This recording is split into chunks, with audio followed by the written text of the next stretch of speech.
Hey there, I'm Power Hobo, and this is Devlog 3 of my 2D survival/crafting/terraforming RPG. In my last devlog, I said I'd be working on a visual cleanup pass of the starting island and the cutscene system, which, to my credit, I did do. I also got a little distracted. What? Me? Distracted? No. Shockingly, yes. I had one of those intrusive game dev thoughts, like, what if one of my videos somehow goes viral, despite the fact that I have the marketing instincts of a soggy paper towel? And then people go, wow, this looks so cool. I sure do want to wishlist it. And I have no way for them to do that. So yeah, it's time for a Steam page. It isn't done yet, but old Uncle Hobo is now an official Steam partner, and I'm working on it. That meant one very important thing though. I needed a trailer, and that, oh boy. It turns out that making a trailer is basically doing every side quest in the game dev skill tree, all at once.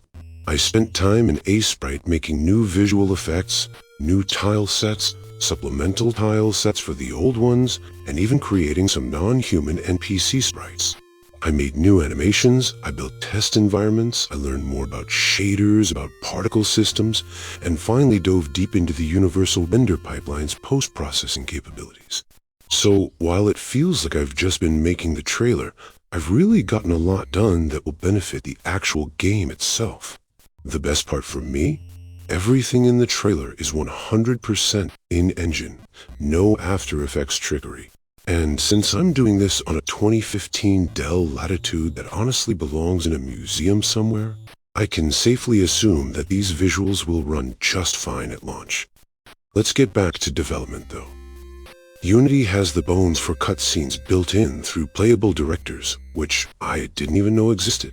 But I still had to write the entire system that actually lets a timeline take control of my player and NPCs. So I was doing a lot of the setup coding that I had already expected. Putting actual cutscenes together will be way simpler now, but building the infrastructure was definitely simple in theory, slightly less so in practice. It led to a huge refactor.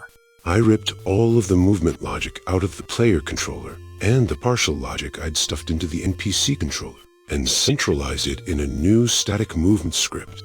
I'm sure this would have been a lot easier if I were a better programmer. The two sets of logic weren't identical, and old me apparently didn't believe the current me deserves proper code comments. Thanks, old me. Really helpful. But I got it done, and now the player and all NPCs use the exact same movement logic, which means if I ever want or need to change how movement works, I can do it once and everything updates across the board. It also means I can finally tell entities to do stuff, like walk north, then walk west, then stop, and they actually do it without complaining. This means my test NPC, whose name is Sarah, by the way, has gone from static cardboard cutout to an actual living thing in the world. She can wander, she can patrol, she can ping-pong between waypoints, she can turn in place like she's desperately trying to remember where she left the keys to her rover. She's got things to do now. She's got places to be and people to impress. I know this is probably dirt simple for even beginner developers, but seeing that first bit of life in the world that I created was huge for me.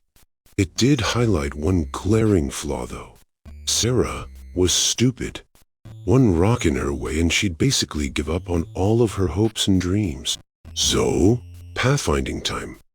If you ever want to feel very stupid for a little while, try learning and writing an A-star pathfinding system from scratch. That was a humbling experience to say the least. That said, if you're a dev yourself and you're looking into pathfinding for your 2D game, I highly recommend looking into A-star. If I can understand it, you can understand it.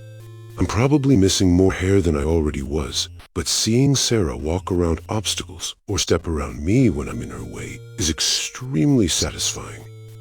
Okay, huge news. For me anyway. Like, when it happened, I fist-pumped like an idiot. My game finally has a name. I've been struggling with this since the day I first created this project in the Unity Hub. That's why I kept calling it by spoof names for so long. I needed something to refer to it as.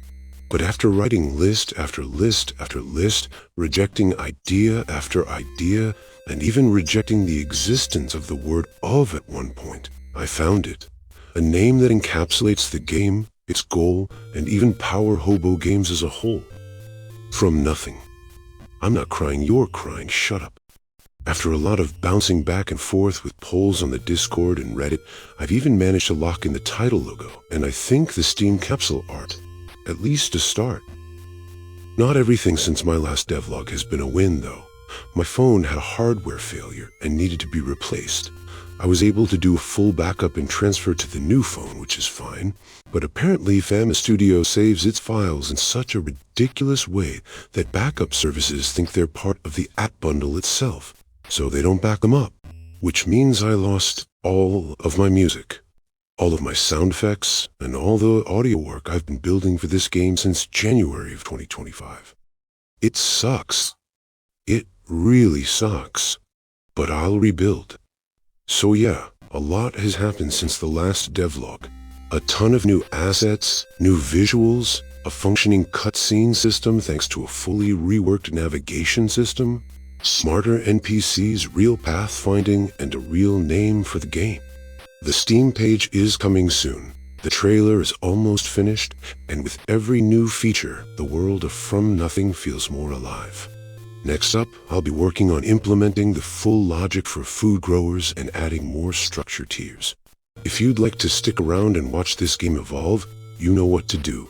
Like, comment, and subscribe. You can also join the Discord to stay in orbit. For now, thanks for watching.